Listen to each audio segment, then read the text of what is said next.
Task Groups, a program from the Turkish American National Steering Committee, TASCTV. My name is Gunay, Evinch, and I co-chair TASC based here in Washington, D.C. And today we are going to have two wonderful guests to talk about political action committees in the American democratic culture. First person, Lincoln McCurdy, chairs the Turkish Coalition USA PAC. PAC stands for Political Action Committee. And our second guest is Mr. Demir Karsan, who is the president of the Turkish PAC based in Texas. Welcome, Lincoln. Welcome, Demir abi. How are you? Bayramınız kutlu olsun. Bayramınız kutlu olsun. Sağ olun. Thank you. I see everybody wearing ties. I'm sorry. I didn't know it was going to be this formal. Please excuse my only shirt attire. Thank you.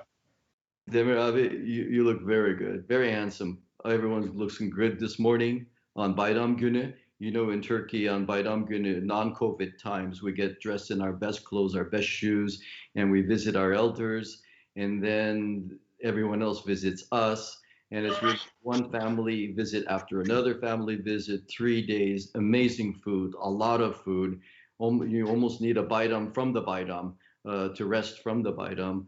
And so to our guests also from TASCTV, Task Roots program, happy Bayram. Now, in the United States, public engagement in the democracy is paramount to democracy itself and is founded on freedom of speech, freedom of assembly.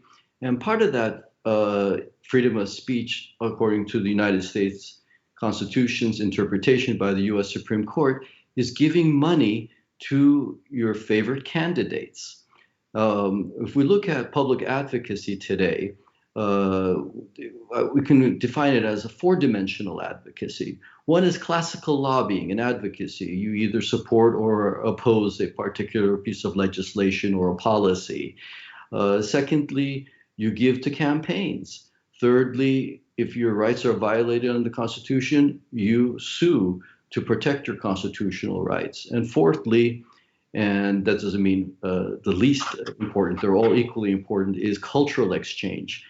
And next week, we will be talking about cultural exchange with some great cultural ambassadors. And this week, we're going to talk about giving money to your favorite candidate to make your voice be heard more clearly, more articulately, to have your position on any policy understood better. In an American sense, putting our money where our mouth is. Laptop patriotism, talking about what should be and what should not be, it's kind of cheap talk, actually. What you got to do is get it into effect by not only writing and speaking effectively, but also giving money to your candidates. And with that, Lincoln, please talk to us about your PAC and where did we start? Where are we today? How far have we come? How are the Turkish Americans doing in this particular arena of public advocacy? Well, thank you, Gunay. Currently, there are 5 Turkish American political action committees. The first one was established at the end of 2006, the Turkish PAC that Demir Bey organized, and then the Turkish Coalition USA PAC was established a couple months later in early 2007. Since 2007, the Turkish American PACs have contributed over $2 million, close to $2.2 million to political candidates for parties. Actually, this is not very much money compared to other PACs and campaigns. It's really peanuts compared to other groups who give. But the purpose of the PACs, as you're saying, favorite candidate, let's not discuss U.S.-Turkey relations. Let me just talk about domestic issues like gun control, the environment. And if you have strong positions on those issues, you want to talk with your elected representatives that you are for gun control or you're against gun control, you're for the environment, or you want more environmental regulations, or you want less environmental regulations. And a political action committee provides an opportunity to get your foot in the door, to elaborate more on your position, and you want to support those elected officials who stand by your values. Obviously, you're not going to give money to a candidate who opposes your positions. Now, it gets a little bit complicated because you may support a candidate because you share the same domestic positions, but that candidate may not share the same positions with regard to foreign policy. So a choice to make here. The Turkish American PACS, the purpose of them is to gain entry, join the club, to have further dialogue on Turkish American issues and the importance of U.S.-Turkey relations. If you don't have the PACS, you still can write to your member of Congress, but you're not as effective. If you look at U.S. companies, every major U.S. company has a political action committee, especially for Capitol Hill, to gain access to members of Congress, to present to members of Congress their positions on a particular regulation or law that they want implemented or changed or what. And if you look at other ethnic groups, the Jewish community has been very, very effective in explaining their positions with regard to Israel and other issues. And the same thing with Greek Americans and Armenian Americans. And now, Indian Americans, I'm talking about the folks from India, they are very, very engaged politically. And the Somalians are beginning to get engaged. The Lebanese are very much engaged. And unfortunately, although Turkish Americans have been extremely successful in this country and really have not any difficulties except from harassment from extremist Armenian Americans, politically they're very, very weak, despite the fact that Turkish Americans have contributed a great deal to American society and to American economy. You just have thousands of success stories of Turkish immigrants coming here and doing very, very well, which in turn helps the United States. So I'll stop there, and I'm sure Demir would want to add a few things. Yeah, Demir abi, you're in Texas. Texas is an important state, and a lot of Turks in Texas as well. So how's your local and national efforts going with the Turkish PAC? Well, I came to Texas to do my PhD in Rice University in 1965 with a Fulbright scholarship. There were 10 plus 2 Turkish people here, or people you can call of Turkish background. Right now, we don't know the exact numbers, but the rumor is we have 20,000 Turkish people living in Texas. And they're mostly married with families. They're mostly highly educated. I don't know too many people that doesn't have master, or mostly with PhDs and things like that. And they're generally working in the oil and gas industry or related sport industries. And they're generally making over $100,000 a year or more. There are some that are running big businesses, import-export businesses, construction businesses, oil and gas businesses. There are guys who have their own drilling companies. That's a very well-to-do. I mean, we do not have plain laborers, it's mostly done by Hispanics, etc., coming from the South. Very high quality population that's contributing tremendously to the American economy and American freedoms. But unfortunately, these groups are not politically mature. That's all I can say. They look at politics as a dirty business, and they look at paying the politicians as bribing them almost, which is not the truth in here. That's how politics goes. So we have this great difficulty. They do not participate in politics, and their hands do not go in their pockets. Yes. So how do you deal with that, Demir abi? How do you deal with that, Lincoln? For example, in our community, in order to get more people more involved in giving money to their favorite candidates, we have done two things. We say, first of all, donate $20.23 a month to your favorite PAC. 2023, the 100th anniversary of the Turkish Republic. It means money. Secondly, we say sacrifice something. And on Ramadan, we say that too. Right now, we say you have sacrificed food and water many hours a day, fasting, to feel hunger. And can we sacrifice maybe a trip to Starbucks or a drink at the sports bar?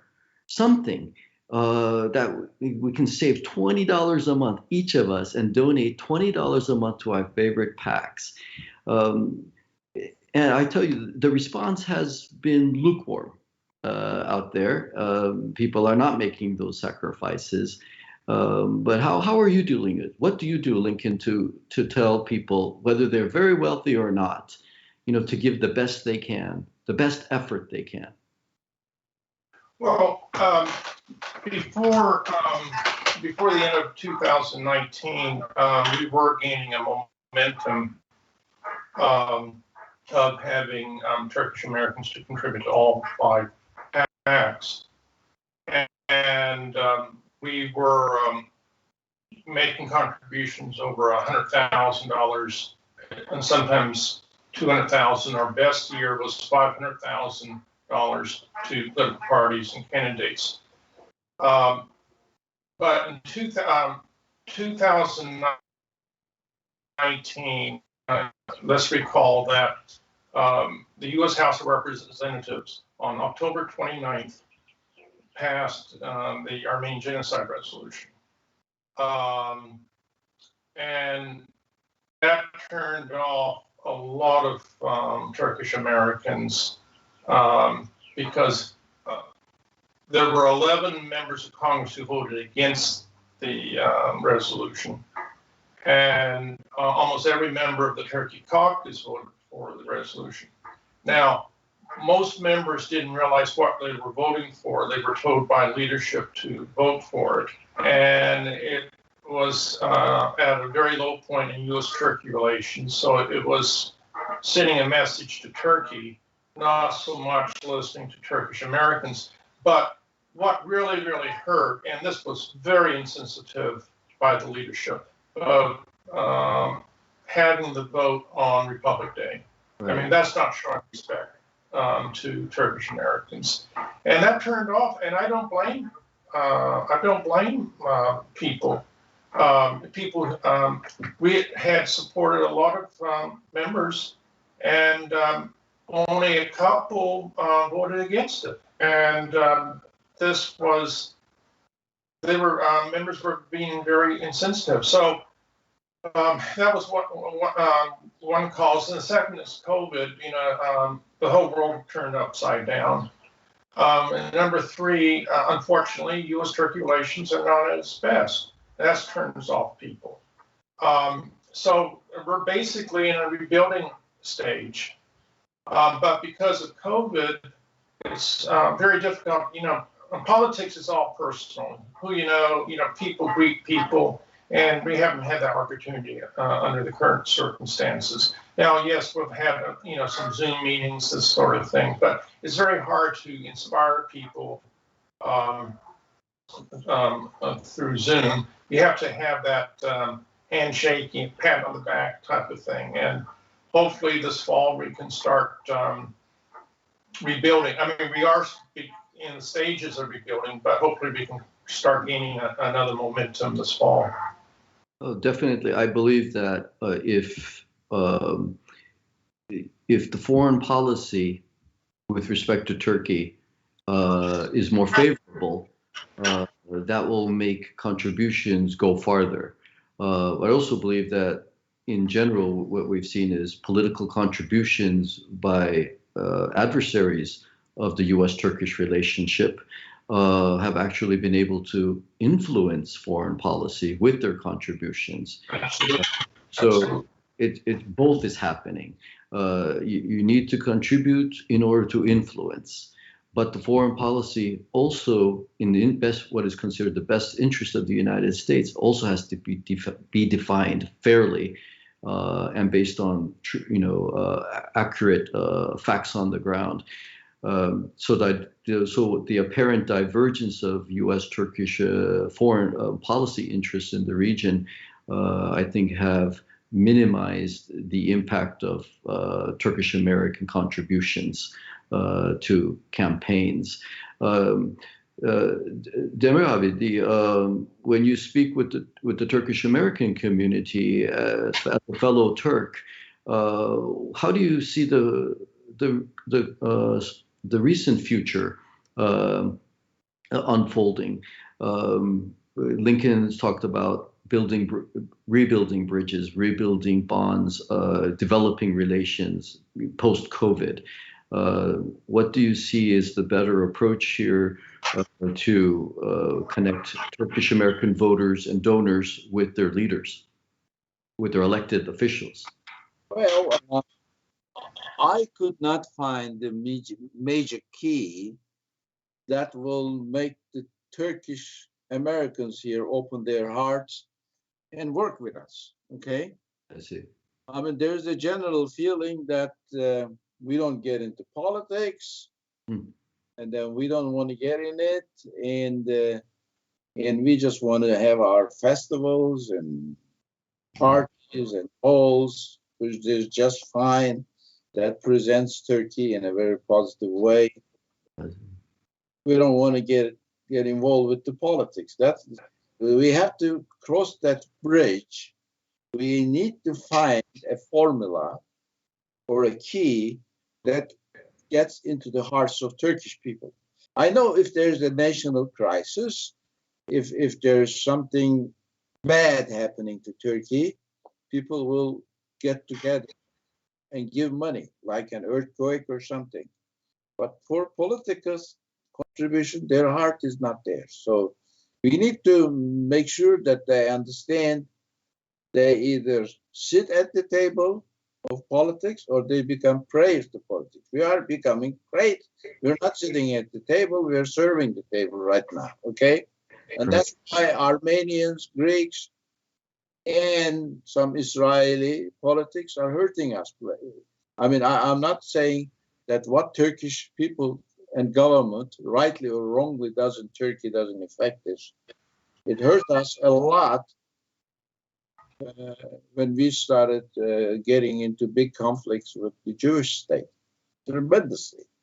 I mean, till 2015, they were supporting us. Now, it's a big difference because you know how the American politics with Israelis. So that's the most negative thing that's happened to us, I think. There are efforts to rebuild that relationship because there is what I know from my Jewish American community friendships and long-term bonds is we actually very much like each other, and we actually have a lot of fun with each other, and we can understand each other, and we have a legitimate history of mutual respect, tolerance, and acceptance. The anti-Semitism which is found in the Greek American community and particularly the Armenian American community is not there with the Turkish American or Turkish communities. So there's very fertile ground to rebuild. And I would say those positive relations between the two make Turkish Americans more empowered, more integrated, more feeling like this is their country, that they are not a pariah in their own country, our homeland here, America. and that we're not feeling any hostility because we love our motherland, Turkey.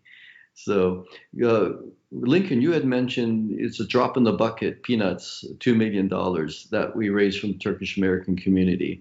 And I would agree with Demir abi that it's not commensurate with the wealth that the Turkish American community earns in the American economy and contributes to the American economy. How does it compare really with the Jewish American, Greek American, Armenian communities? Do you have approximate figures on their contributions? Yes, Gunay. These are approximate. As I said, 2.2 million since 2007, whereas the Greek community gives over 5 million per year. Armenian community gives over 5 million per year. Jewish over 25, 30 million per year. Wow. So that tells the difference. If I may, I just want to, although last year we had a severe drop in contributions to support members of Congress or people running for Congress, we had the largest number of Turkish Americans running for public office, elected office last year. Overall, there have been 12 Turkish Americans elected to public office since that we are aware of.